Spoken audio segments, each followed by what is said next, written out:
Hello, my name is John Schubert, and this is a quick intro on doing TCL scripting. I am a sales engineer for Spirent, and this is to outline real quickly how you can get from the GUI into a TCL script, which you can then use to automate your testing or share with others, and they can reproduce your same testing.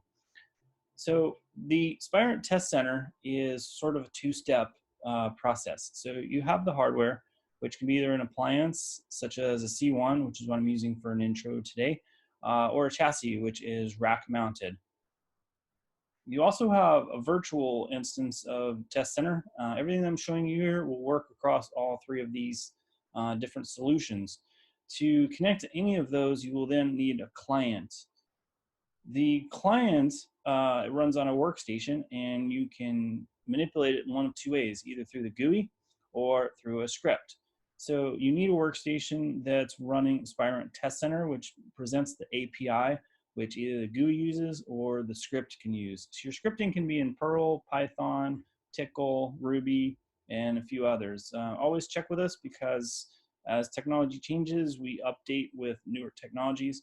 And then we'll sometimes end of life. Older ones like TCL is kind of hitting past its apex as far as popularity. It's on the decline at this point in time. So the meat of what we're going to do here is to get from an MS-DOS prompt and have results from our testing that we can then share, manipulate, compare, do whatever it is that we need to do with it. So you've got your command line interface here, and this is the folder that we're going to be saving within. It's currently empty. Soon it will not be empty. We will have output from our file. So we're going to launch the Spirent Test Center application. I'm currently using 5.04 on my client and on my C1. So when you go to support.spirent.com, you can download this file if you haven't already.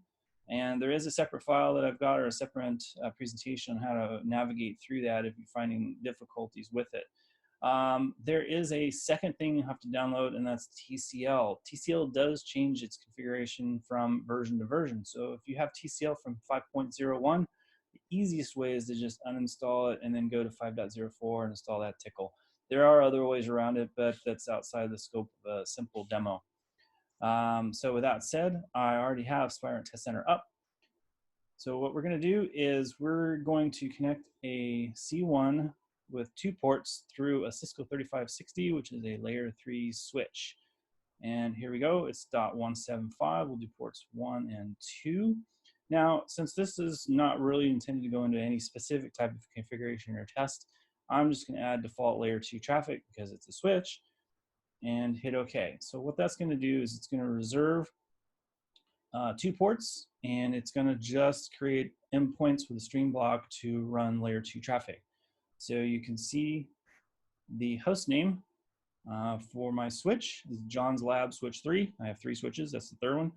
Domain, if you're running Secure Shell, your switch will be in a domain, and it's Shub on my switch. And then it's a fast Ethernet, which is 100 megabit, and it's on ports 2 and 3 respectively, or opposite respectively. All right, so now we've reserved it. We have things to create traffic and run across. So at this point, just to show you how to easily create a script, I'm going to do command sequencer. I'm going to pin it so that it doesn't disappear on me when I do things. So over here, we'll hit start on the sequencer, and we will start all port traffic once more. Now you'll see the start pops up here. So crank back up. And now we'll just count to 10 seconds, and we'll stop. So we got 10 seconds of traffic. All right, so now what we want to do is we want to save our results so everybody else can see our test results. We can bask in our glory. All right, so we'll save. Now in here, you can go in and configure parameters. And we'll just insert a few just for the sake of demonstration, and we'll hit save. So you can see the status update is updating over here. And now we have test results. That's our database with our results.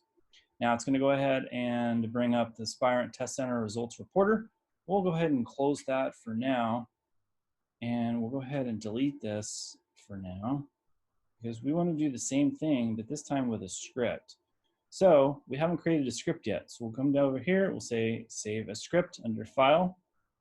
Now here's the types that we can save: Tickle, Perl, Ruby, Python.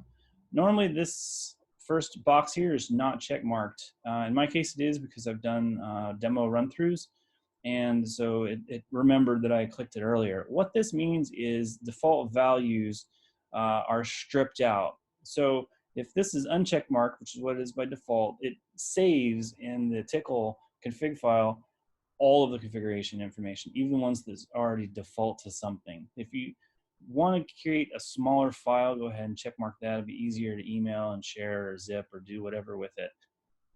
So we're going to hit OK here. It's going to ask us for a file name. And so we'll call this our Tickle 10-second test. And it's kind of redundant to say Tickle when it's a Tickle file. So we'll just call it 10-second test.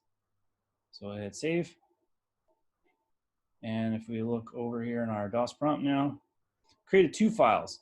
So the test is what we'll invoke from our shell, and the logic is invoked by the 10-second test. So if we take a look at this file, we'll be able to see like our IP address for our test ports, and we'll see our port names, and then we could go through and we could tweak things if we want. Here's where we save the results into the file when we're all done. Okay, so now we can go into this, and let's go ahead and exit Spirent TestCenter. And I'm not going to save the configuration, and the reason why I'm doing this is because I still have these ports reserved. So if I were to run the script right now, it would fail because the first thing it's going to do is reserve the ports. So if they're already reserved, then obviously that's not going to work. So let's do a directory, make sure I'm in the right directory, and there it is. So we'll say TCL SH, and then 10-second test, TCL, and we'll hit enter.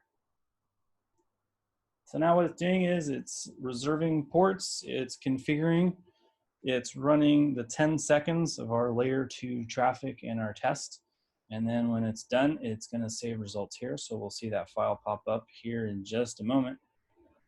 All right, there we see it. Our results popped up. And we should see right now what it's doing is it's releasing our ports so that you can subsequently run another test. So there we have it. And then if you want to go in and you want to see these results, then you can go into your Spirent TestCenter folder. And within Spirent TestCenter folder, now I have a whole bunch of additional files there because I've downloaded the documentation. So we'll go into the test results. We can go into File, Open, Results Database, and we can navigate to that file location, Product Demo, our 10-second test, test results, hit Open, and boom. This will take a few seconds, or at least it has in the past. There we have it, and we can just expand these out and look at port traffic. We look at basic traffic results, and there you go. You can see all of our traffic. And as I mentioned earlier, these numbers will be just a little bit off from each other because that switch is sending out STP traffic as well as what we created. So that's why the numbers are a little bit off. So there you go. That was a quick little run through of how to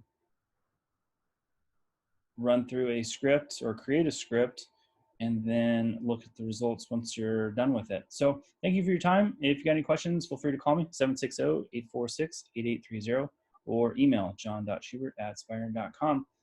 And I hope you have a great afternoon, evening, or day.